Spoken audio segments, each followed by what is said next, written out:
This is Charter Local Edition. I'm Brad Pomerance. We are joined by Will Rogers. He is a member of the Burbank City Council. You may recognize his name otherwise. He was a reporter for Times Community Newspapers, Burbank Leader, Glendale News Press, and Los Angeles Times for a period. Which makes it particularly gratifying to have you on the program, because I'd love to hear how it is on the other side, sir. Because you covered City Hall for countless numbers of years. Right. And now you're in City Hall. Almost 20 years. I covered the one of the very beats that I'm now sitting on the dais.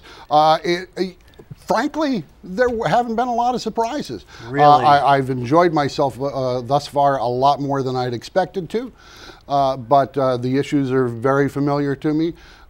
Institutional memory is useful, I believe. What made you decide, though, to make the jump? I mean, I've had people say to me, oh, Brad, you know, you're a journalist, you cover politics, you should run for office. And it's a completely different beast, completely different scale. Absolutely. And so, you know, to make that jump, it's been done, but not often. What made you make that jump? And I was a columnist, which means I was a bit of a smart aleck. I was and other adjectives we could apply to it. Well, I'm sure your current colleagues have called you other adjectives. Exactly. So what made the decision is I live in that community. And I wasn't happy with the way I saw decisions being made and the priorities I saw. I didn't see anyone else stepping up that I thought shared both my vision and what I believed others wanted for the city's future. Now, Burbank is a decent-sized city. I mean, 105,000 people, roughly. And so 5 council members. Was there an open seat, or did you take out an incumbent, if I can use that cliche? Well, I did not take out an incumbent. Okay. An incumbent came along with me, but I did, in the polling, I did top the incumbent. I see. So there was an open seat. There were 2 vacancies. One incumbent chose to run again. The second retired. So what worked? I mean, I presume you had a little bit of name ID. You know, first of all, your name's Will Rogers, so right there, it's a good name to have. But also, I mean, look, I recognize bylines, and so. But frankly, it had been 10 years since I'd been seen regularly in Burbank. Exactly. I see. I'd been seen at community events and commenting at public meetings and such. But I did not have that exposure, and I'll tell you, it's not a secret, but it's the secret. I walked door to door, and we covered 21,000 homes. But how do you do that in a city the geographic size of Burbank? It's a pretty spread out city. First of all, it helps a lot to be a freelance writer, so your time is your own. I see. And I'm telling you, every single day, weekend, raining, sunshine, or weekday, you get out there and you walk door to door from roughly 3 o'clock until 7 o'clock every single weekday, and longer hours on the weekends. Let me ask you, when you were walking, did you hear a lot of fear, complaints, concerns about the drought? You were just elected, so we're just a few months out. Is that what you were hearing? I heard both concern about what we were going to do about it and skepticism, because there's a significant number of people out there who believe that, you know, when the next winter rains come, we'll have gone through all of this for naught. But what we've learned, though, sir, and you know this better than I, we may have an El Nino. I mean, we've, you know, I've been showing these headlines. Hola, El Nino. I mean, it could come. Here's the challenge, though. And we've had rains just recently. Right, but the challenge is we don't have the ability to capture a lot of that rain. Absolutely, you're preaching to the choir. And so we could have a wonderful El Nino. Hola, come on down, El Nino, but it goes right to the Pacific Ocean. Or it doesn't restore our reservoirs to anything near what they were. And I actually happen to drive up to Northern California relatively frequently on my way to Portland, and I see those reservoirs. It breaks your heart. It breaks your heart. Oh, I got to tell you, I was. God, it's now almost a year ago. I was at Lake Shasta outside of Redding. It was lunar looking. I mean, that Lake Shasta looked like the moon. I thought Martian. Moonscape, yeah. Only because it's that orange red. Exactly. And so it can get a little spooky. But Burbank is doing what it can. Oh, absolutely, and residents are doing very well. Right, and so your state conservation target is 28%. That's correct. It's on the higher end, 8 to 36 is on the higher end, but you have some innovative programs. Tell us about some of your programs. Well, we have really what are now conventional programs, and that's rebates on energy and water-saving appliances. We have just washers, dishwashers, exactly, pool pumps. But here's one I haven't seen a lot. $50 for a pool cover. And that just came along in June Yeah. because we apparently lose an awful lot of water to the evaporation of an unused pool during the day. So I'm lucky. We have a pool. I'm sure you know pool covers are a lot more than $50. I mean, they're thousands. Mine cost $100.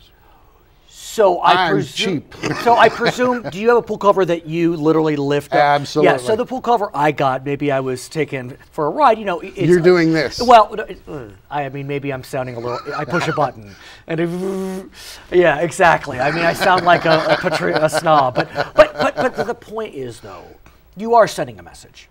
You're sending a message that whether $50 is half the price or 1/50th of the price. Absolutely. It's still the city saying, look, we're trying to ease the burden. And the city does that another way that I think is very important. Nothing gets residents, no matter what city you're in, more irritated than hearing from government, we've got to cut our water use, you've got to cut back. And then they drive by and they see a city fountain going when it shouldn't be, sprinklers and such. So let's talk about Burbank. I mean, I can envision it in my mind. It's iconic.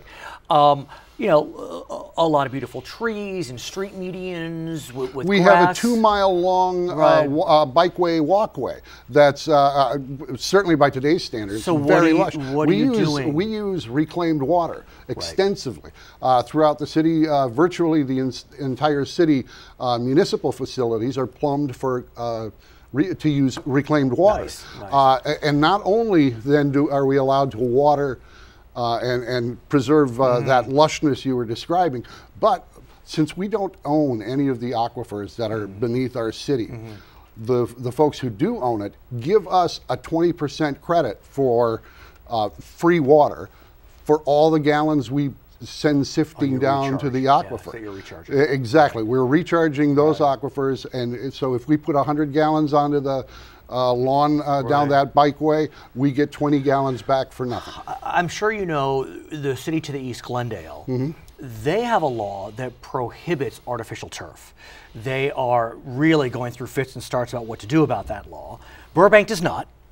Burbank does have a rebate program, as I understand it, and Burbank has been working with the Municipal Water District of Southern California on its turf replacement program. The good news is the program is wildly successful. The bad news is it's so successful, it's finished. They run out of money. They ran out of money. They went from 100 million to 350 million to 450 million and done. And then 3 weeks later, it was all gone. Yes. And so is Burbank still offering its own portion of a rebate for turf? We are still offering our portion. I believe it's $1 a square foot. We've had something in the neighborhood of 320 homes that have already converted their turf. Another 270 that are in the pipeline yet to be converted, but they've applied and they will be converted.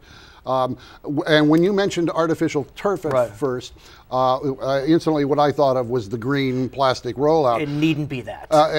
Exactly. Right. Because artificial turf itself, as I've just described, is very controversial, both in Glendale and in Burbank. But it can be, it's much more beautiful than it was when we went miniature golfing as children, for example. It's a different beast. It's a different beast. And, there's different price points, but you can make it beautiful. You can add drought-tolerant plants, rockscape, to make it a wonderful garden. What some of our residents have done with California native plants is absolutely spectacular. And I have to tell you, literally, the week my wife and I decided we had let our lawn go brown. Did you go to artificial turf? That's the day the MWD made the announcement that they were out. So we can't afford it. His name is Will Rogers. He is a councilman in Burbank. I'm Brad Pomerance. This is Charter Local Edition.